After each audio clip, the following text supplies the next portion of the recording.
Pada stasiun T, sejumlah kecil tram digunakan untuk membawa para pelancong dari gerbang masuk taman yang O tadi ke stasiun T atau stasiun tempat tram, dan kemudian kembali. Pihak manajemen taman saat ini menghadapi 3 masalah, gitu ya, 3 masalah.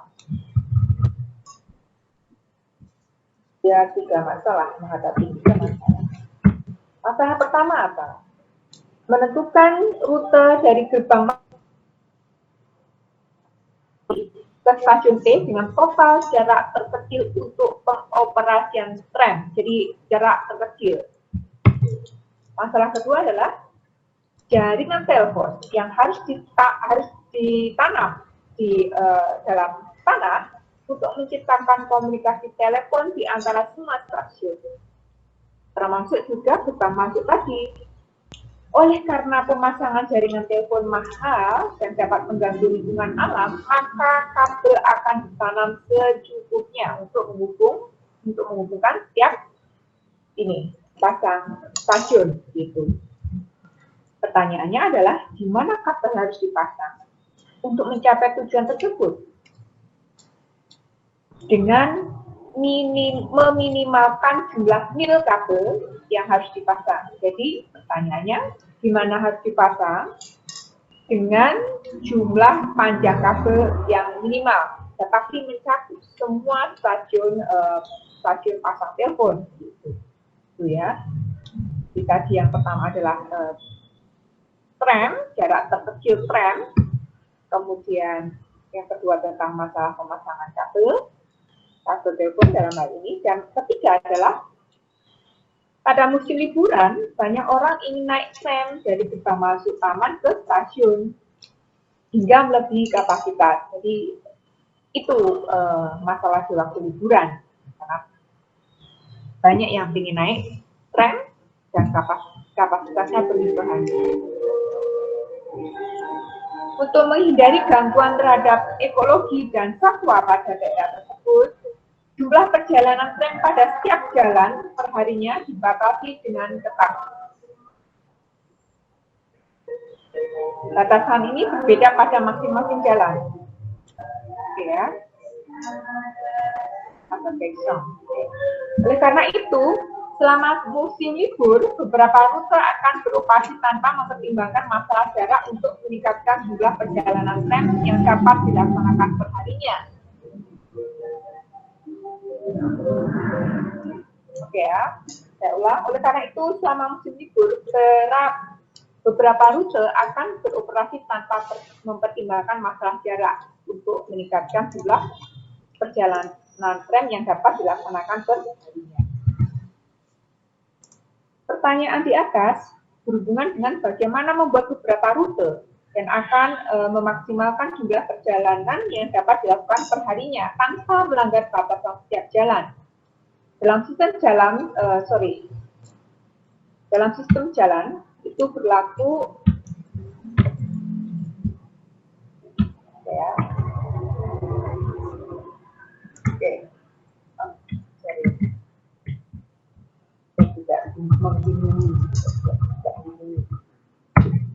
Oke, dalam sistem jalan berlaku kaidah-kaidah seperti yang ada pada tabel, gitu ya. Jadi rute O dan A jaraknya sekian mil, kemudian jumlah maksimal tram perharinya berapa, kemudian rute B ke E-nya berapa. Jadi intinya sistem jalan yang ada pada taman tadi terpampang pada tabel ini.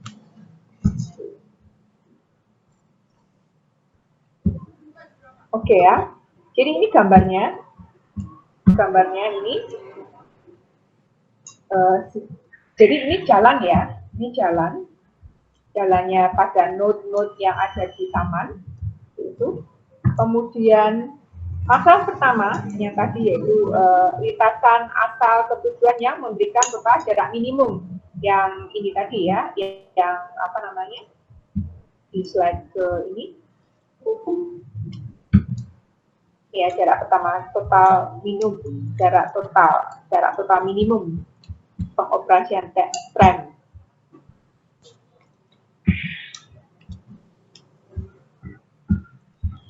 Oke, kita langsung ke slide yang ke oh my god. Oke, ya.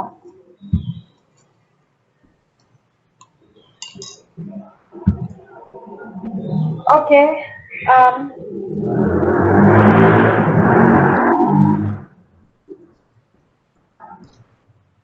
oke ya, kita di slide ke 14.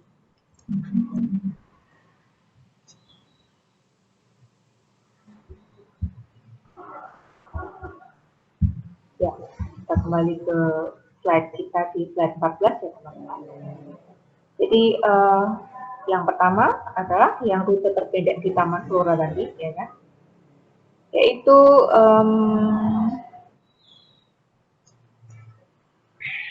poin-poinnya seperti ini, langkahnya adalah langkah-langkahnya yang kita headline adalah seperti ini, yaitu mencari rute dari asal ke tujuan yang memberikan total jarak minimum. Kemudian kita harus memperhatikan sebuah jaringan terhubung terarah dengan sebuah simbol khusus yang disebut asal, origin, dan tujuan destination berdasarkan ini tadi yang slide ke 16, slide ke 14. Ya, kita harus perhatikan note sama aktivitinya. Setiap link atau busur terarah adalah jarak yang non negatif, jadi tidak negatif. Tujuannya adalah terpendek dari asal ke tujuan. Oke ya, langsung di slide ke 15. Oke, ini teori-teori yang insya Allah Anda pahami. Mencari rute terpendek bla bla bla bla, jadi langkah-langkah. Oke ya. Oke, jadi singkat cerita seperti ini. Dengan berdasarkan tabel di slide ke ini ya, tabel di slide ke 12. Ini jadi angka-angka ini berdasarkan tabel-tabel yang ada di tabel ke 3. Jadi untuk alternatif kita bisa menghitung alternatif 1 adalah dari O, karena O itu adalah getang ya, masuk, kemudian A, B, C, T. Kemudian O, A, B, E, D, T. Itu ada alternatif 1 dan ada alternatif kedua. Jaraknya adalah 13 mil. Ya. Kemudian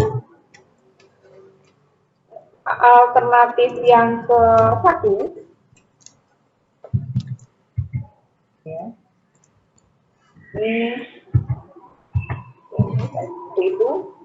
Jadi kita karena setiap activity atau garis itu kita punya bobot yang dipahamkan di pertemuan kemarin ada bobotnya ya. Jadi itu kita kita jumlah semua bobotnya. Coba Anda perhatikan yang ini ya. O, A, B, D, T. O, A, B, D, T. Gitu. Kemudian yang alternatif kedua adalah O, A, B, E, D, T. Silahkan dicek nanti bobot-bobotnya adalah 13 mil. Ya.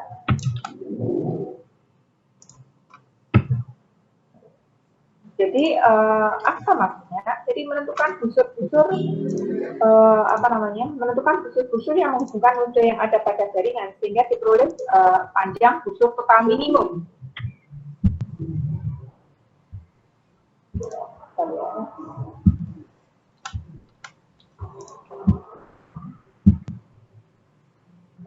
Prosedurnya adalah pilih secara sembarang salah satu node, lalu hubungkan node tersebut dengan node lain yang terdekat.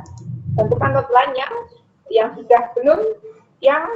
belum dihubungkan, yang jaraknya paling dekat dengan node yang sudah dihubungkan pada langkah sebelumnya. Kemudian hubungkan node ini. Ulangi langkah ini sampai seluruh node terhubung. Begitu. Jadi jangan lupa untuk mempertimbangkan bobot-bobotnya. Jadi istilahnya untuk total mil yang terpendek tetapi sudah mencakup semua node. Kemudian masalah kedua, mencari rute pemasangan kabel telepon, di mana semua stasiun harus terhubung kabel telepon. Mencari rute terpendek yang menghubungkan seluruh node yang ada, mulai dari O sampai T. Jumlahkan data jarak antar node. Dibutuhkan data jarak antar node. Kemudian digunakan metode rentang pohon minimum, minimal spanning tree untuk mendapatkan solusi optimum. Ya. Jadi karena permasalahannya adalah sampai T, jadi ternyata rutenya itu adalah OA. Anda coba buatkan OA, kemudian AB, itu, kemudian BC, kemudian BE, BD, BEED, BEED, dan kemudian BP. Jadi ini bukan tren ya teman-teman. Jadi ini adalah menghubungkan kabel telepon dari gerbang O sampai T. Ya, versinya di sini.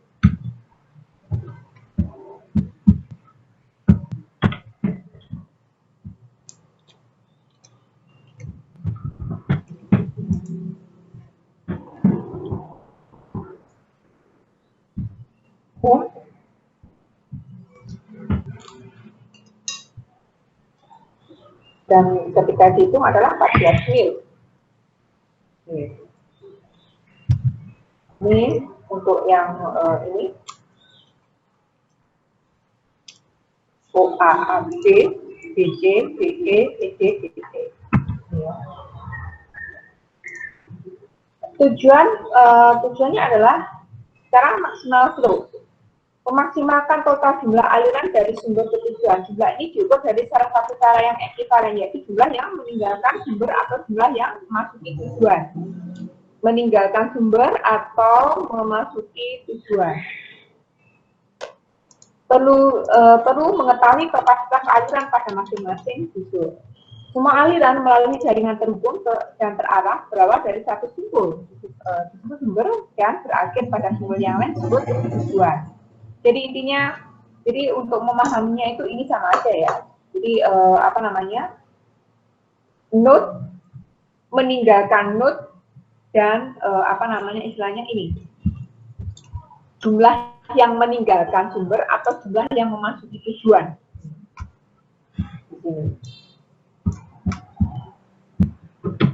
Jadi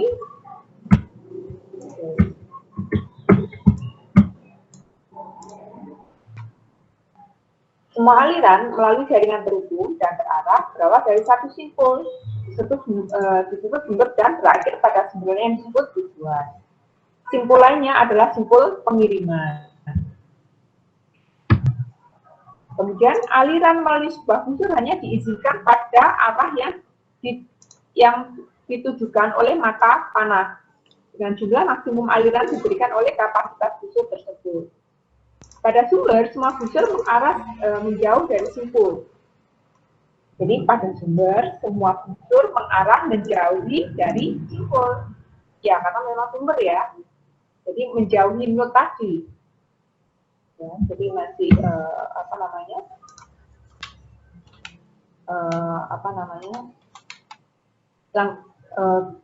dibayangkan ya teman-teman. Jadi jangan bingung masalah meninggalkan node dan menuju tujuan. Jadi yang ini langsung ini ya, masalah ketiga.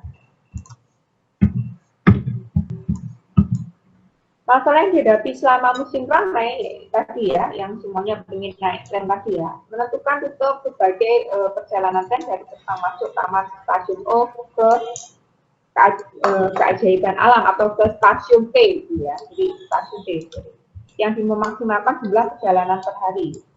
Jadi diketahui setiap tren kembali melalui jalur yang sama, sehingga analisis hanya akan difokuskan pada perjalanan keberangkatan. Jadi setiap tren kembali ke jalur yang sama. Berangkatnya dari mana, kembalinya kemana, itu melalui jalur yang sama. Sehingga perjalanan itu difokuskan pada keberangkatan. Kemudian untuk menghindari gangguan yang tak disengaja terhadap ekologi dan satwa daerah tersebut, jumlah perjalanan kan dibatasi dengan tetap pada setiap jalan perharinya. Jadi di sini pada tiap jalan arah perjalanan ditunjukkan dengan sebuah panah. Jadi angka pada tujuan dasar panah menyatakan kapasitas maksimum keberangkatan tram, jumlah tram maksimum yang melalui tiap jalan per. Jadi dipilih sebuah lintasan sembarang, misalnya dipilih lintasan OBET yang memiliki kapasitas residual minimal adalah 7, 5, 6. 7, 5. Jadi coba perhatikan O, B, E, T, itu teman-teman. Anda fokus ke ini angka-angka yang ada di bawah. O, B, E, T, itu O, B, E, T. Dengan menugaskan aliran tram sebesar 5 pada jalur ini, maka akan dihasilkan jaringan residual iterasi 1.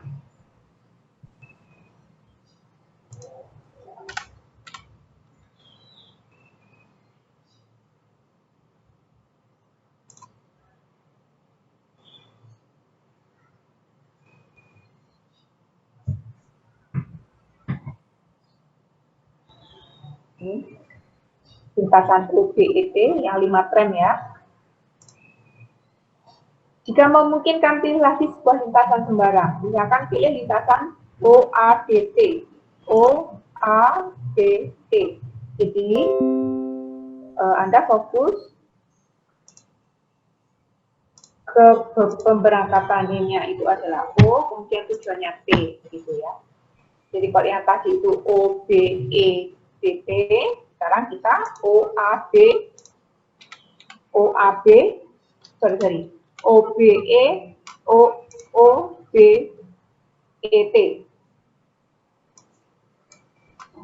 Dari O menuju T. OBET, gitu ya. Kemudian ini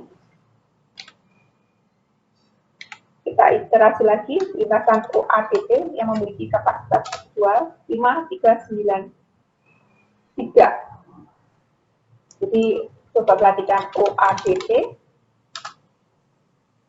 OADT, OBET, OADT. Ya.